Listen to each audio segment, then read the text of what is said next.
Because of the way the universe is created, we each of us live in two worlds at the same time. We have to live in the outer life of our own bodies and the inner life of our own souls. Hello and welcome to Living the Inner Life. I'm your host, Chris Sheridan, and I want you to join with me on a journey into our inner lives, with our thoughts, our feelings, our beliefs, everything in this interior aspect of ourselves that helps determine how we respond to and interact with the outer world. And if we can use these tools of consciousness, we can better improve our lives, both inner and outer. One of the great things you can do, and it's not easy, is to practice forgiveness. Forgive those who have trespassed against you. That is, anybody who has harmed you in any way, whether that's physical harm or mental or emotional, or your character, you've been insulted or slighted in some way. These things happen, and people, whether they're aware of it or not, whether they have malicious intent or not, can cause pain. And we can do that too to others. But right now, we're talking about how we can forgive somebody who has done us wrong and why. Okay? Forgiveness doesn't mean that you're letting the other person off the hook. What it means is that you're pulling the hook that's in you out, this hook that has kept you attached to this pain. Now, in Buddhism, this is called the second arrow. The first arrow being the one that somebody shot at you that hurt, and most likely wrongfully so, and that's really a bad thing. Nothing you can do about it. It happened. It's too late. Can't take it back. The second arrow is the one that keeps sticking you over and over again, and that's your recollection of this pain. All right, your resentment, and resentment means sentiment, to feel again and again this pain, this wound that somebody else heaped upon you. Okay, that's something you can do about. You can do something about that second arrow, and that lies in the practice of forgiveness. Okay, forgive us our trespasses as we forgive those who trespass against us. Okay, it's a very reciprocal thing. We have to be forgiving if we are to be forgiven. So it's an exchange that works both directions. But right now we're talking about what to do with somebody who has done something wrong, somebody who has harmed you in some way. How can you forgive them? The act itself may not be forgivable. Okay, and it certainly doesn't mean that you accept it in the fact that you're approving it. You have to accept the fact that it happened because that's kind of what is. But you don't approve or reward the other person for the wrong that they did. It's still wrong. It's the rest of it that happens over and over again that you want to get off your chest. You want to get that knife out of your back because it will continue to hurt over and over again. So how can you forgive somebody who did something wrong? Well, first of all, you can take a look at who they are. Okay? Who is this person? What's the context? Is it somebody that really didn't know any better? Maybe they were agitated or had gone through something very difficult. You know, a lot of pain can be inflicted by somebody who is wounded. It's like a wounded animal. If there's a wounded animal in a corner somewhere, you may try to approach it, to help ease this pain. But the closer you get, they're going to snarl and growl and bark and maybe even bite if you get too close because they're wounded, they're cornered, and they're very afraid. And they don't know necessarily that you're there to help. They're wounded. And we do that as humans. We do that when we're wounded.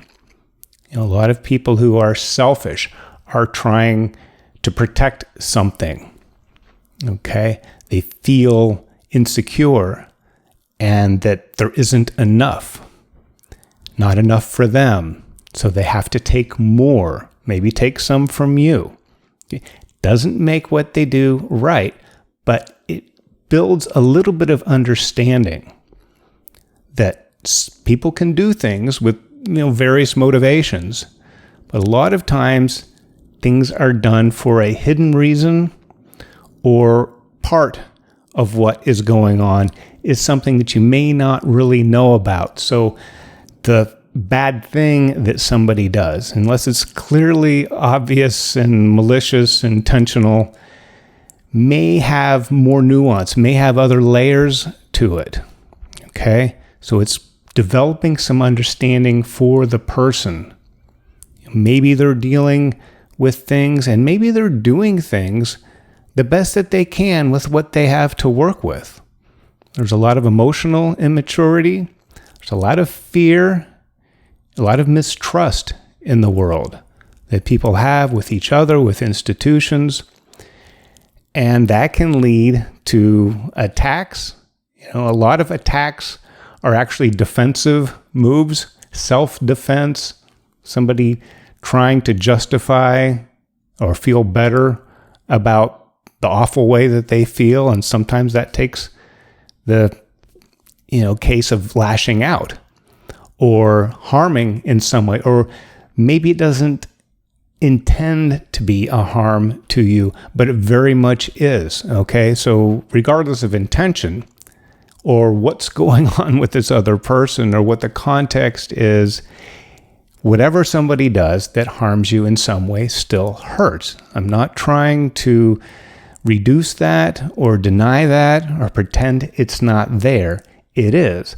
What I'm trying to do is get to maybe a larger picture, okay, with more facets in it, more that's going on, okay? And, and sometimes people just do stupid things. And in their stupidity of the moment, it can be a mistake. It can be something intentional or otherwise that inflicts harm, causes pain to somebody. And if that somebody is you, you have to find a way in your heart to forgive the person. You're not forgiving the act, okay?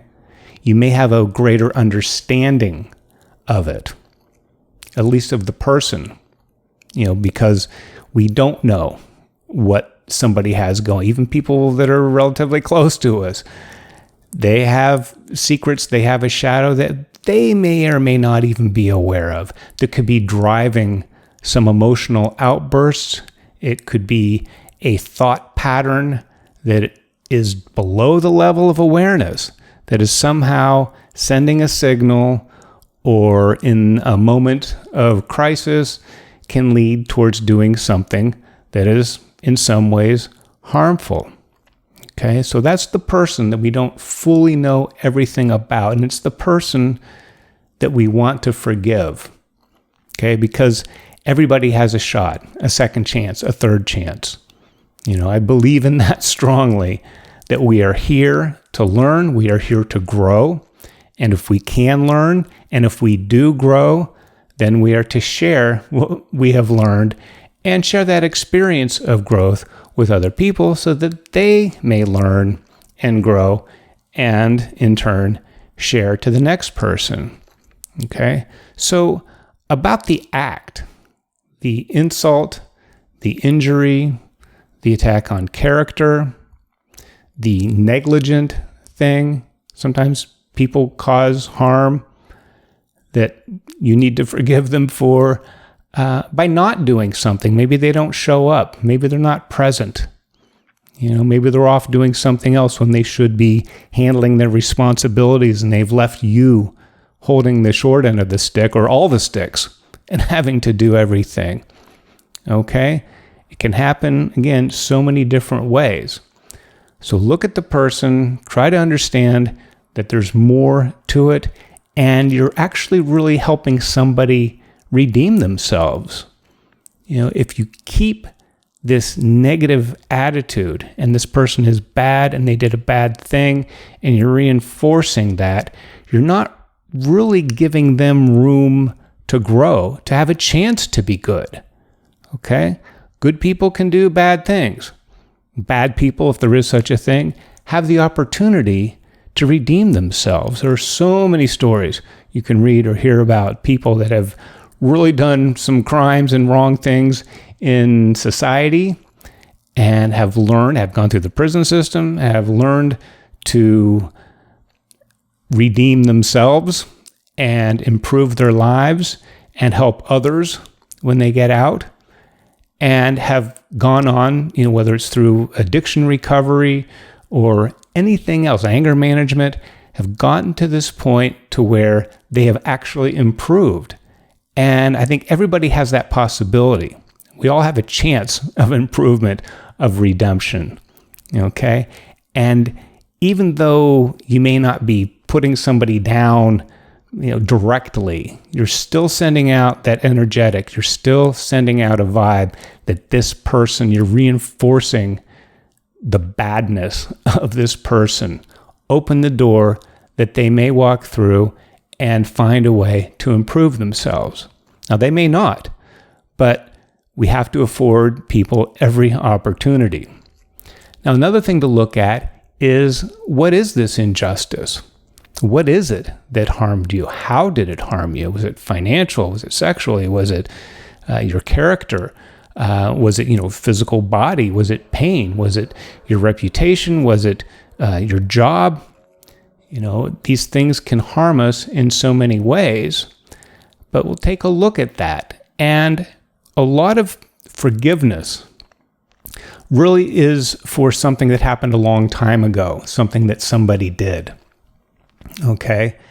If you can forgive somebody right away that did something in the moment, that's great too. That would be a great thing to work towards. But if it's an old wound, okay, maybe your understanding at that time wasn't 100%. Okay? And maybe you've grown since then. But you can't look at the past through the you are now in the present. Okay? And you can't judge actions. Maybe somebody was younger that did something. They just had not matured, didn't realize. Some people don't know. I hate to say it, some people don't know wrong from right. I think we all do on some level, but people have different versions of what is right. Somebody may do something harmful that you feel is harmful to you, and you're right about your feeling, but the other person may have been doing something, that same thing, they may have felt that it was a protective move. So look at the nature of this harm. Okay, and is it still really hurting you now? All right, can you find a way in yourself to get over it and get on with it and let go of that pain? We can hold on to that for so long. We can become identified as a victim. Yes, you may be a victim. You may have been victimized by somebody in the past, and it may have been 100% wrong, undeserving, uncalled for. Forgiveness is the key that will separate you from that. Okay? That's the inner gift of forgiveness. It's really for you as much as it is, more so, than the other person. Okay? They're on their own. They have their life lessons to learn, and they have to learn them their way. And maybe doing something wrong, doing something bad, doing something incorrectly, causing pain or harm, is a way that through that, they're able to learn what they need to learn in their life to grow and share and move on and mature, just like we do. Maybe that's something that's necessary for our growth. Maybe this injustice, maybe this pain that was inflicted was in some way helpful to us. Doesn't sound like it should be or could be even, but maybe that prompts different action, a different way of thinking. We can have the choice and the power to just be victimized and go over and over and over again what this person, this institution, this government, this court, whatever did to you, and that can be your story. That can be the narrative. Okay? Again, I am not saying that what happened wasn't a bad thing. If it was bad, it was bad. If it hurt, it hurt. At some point, move on, forgive. Forgiveness. It's you releasing that connection to the pain. Okay? So let me talk about a couple experiences that I've had with other people, things in my life, people that I know. I have a friend who's a cardiologist, and I don't know if you know anybody in the medical field or not. Sometimes anytime they get a little symptom, it runs through their head, from medical school, geez, maybe it's a this and maybe it's a that. And, you go through the whole gamut of diagnosis and everything. But anyway, he had some heart palpitations or something going on and wasn't able to self-diagnose, didn't have a lot of equipment at home to do that, and made a decision that this would be a good time for me to call an ambulance and he didn't have anybody at home at the time, and take him to the clinic to get checked out and see if it's okay and just make sure that there's really nothing wrong. So the ambulance picks him up, and on the way to the hospital, the ambulance is involved in a traffic accident and a person in another car was killed. So of course, my friend, the cardiologist, is going to feel, oh my gosh, what did I do? If I hadn't have called the ambulance, it never would have been going to the hospital and it wouldn't have hurt this person, killed this person. So he had a lot of guilt, a lot of remorse about that. Finally, he was able to get through it and realize that had he not called the ambulance, he could have died and left his 3 kids without a father. You don't know these things. There's so many things that can go a possible direction or another possible direction. Every time you turn left or turn right may set off a whole set of alternate circumstances, right? Like the metaverse that could play out in a number of different ways, but we don't know that. And where he came to a place where he could forgive himself for what he did, because really, forgiveness, again, it's about yourself, even whether it's forgiving somebody else that did something wrong or forgiving yourself that you did something wrong, and you have to let yourself off the hook. In this case, what he did wasn't necessarily wrong. If you're feeling symptoms of a medical emergency and you call an ambulance, that's actually what you're supposed to do. Okay? But if I hadn't have done this, if I had done this instead, you can what if yourself to madness over things like that. But this is what happened, and we don't know. We don't know about destiny or fate. Maybe this person, that was just their time. Okay? And if it had, ambulances are pretty robust. They're pretty strong. If it had been another car, this person in the truck could have hurt many other people as well, or gone off onto the sidewalk or something. Maybe it was a good thing this ambulance was there. Maybe these saved lives. We don't know. How do you know? But you have to come to terms with that and reconcile. And if you need to, redeem yourself. But there's so much we don't know. And another example of that is something from my experience. I was 19 or 20 out of high school, and a friend of mine's little brother wanted some of these caffeine tablets that I had. It's like fake speed. This was, 40 years ago. But I gave the kid some in high school. Well, he goes to high school the next day and starts selling to other kids. And he gets popped, he gets busted. The parents are called or the mother's called, and it got sent home, got expelled from the school. It got so bad with his mother that she finally said, well, forget it. I'm just going to send you to England. You can go live with your dad. Maybe he can straighten you out. And of course, I felt awful because you're somebody I've known for a long time. And, my friend's kid brother that certainly didn't need this from me. And I felt really bad for a number of years. And I had lost touch with this person, and years later we got back in touch, we hung out, and I finally said, hey man, I just got to tell you, I'm sorry for what I did back when you were in high school. And he's like, what are you talking about? And I said, well, when I gave you those caffeine tablets and you took them to school and you got nailed, and He had to, and he just started laughing and laughing. And I'm like, well, what's so funny about that? Here I am seeking forgiveness, making amends for this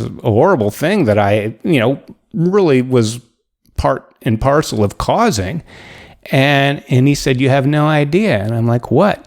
And he goes, yeah, I got expelled from school and my mom sent me to England and I spent that year with my father. But he died shortly thereafter. And if I had not gone to England because of this bad thing, I wouldn't have had that time to spend with him. He said that was one of the greatest things that ever happened to me, was getting busted for selling fake speed pills at school and getting expelled and going off to live with his father. And now he has that year of memories with his father that he wouldn't have had otherwise. So we don't know what is set into motion. Maybe this bad thing that I felt, my own second arrow on it that I had done, what an idiot. What did I do? Of course, I was 19 or something, and you give some tablets to a 17-year-old. It's not, it wasn't that bad, but it was bad enough. And I shouldn't have done it, and it caused trouble in somebody's family, but you just don't know about these things. Maybe this bad thing that somebody did to you in some way was a better thing. There may be a gift in it. It may have been better that you got your bike stolen when you were in school, or somebody had done something else. I'm not really coming up with any ideas, but we just don't know. And that's the point. Okay? So think about forgiveness. Okay? You don't approve of the action. You don't reward somebody for bad behavior when you forgive. What you do is you let both of you off the hook. Okay, and the hook, it's really the right word because it gets stuck in you and you're on the line. You're bound by this, and you can be constantly, continually harmed and hurt by this injustice if you don't forgive. Okay? So think about that. Think about releasing. You release the person. They did a bad thing, but they have to have an opportunity to grow, and you don't need to carry around this pain anymore. You can say, yes, that happened. This injustice, this crime, this harm was heaped upon me. But you know what? I survived. They survived.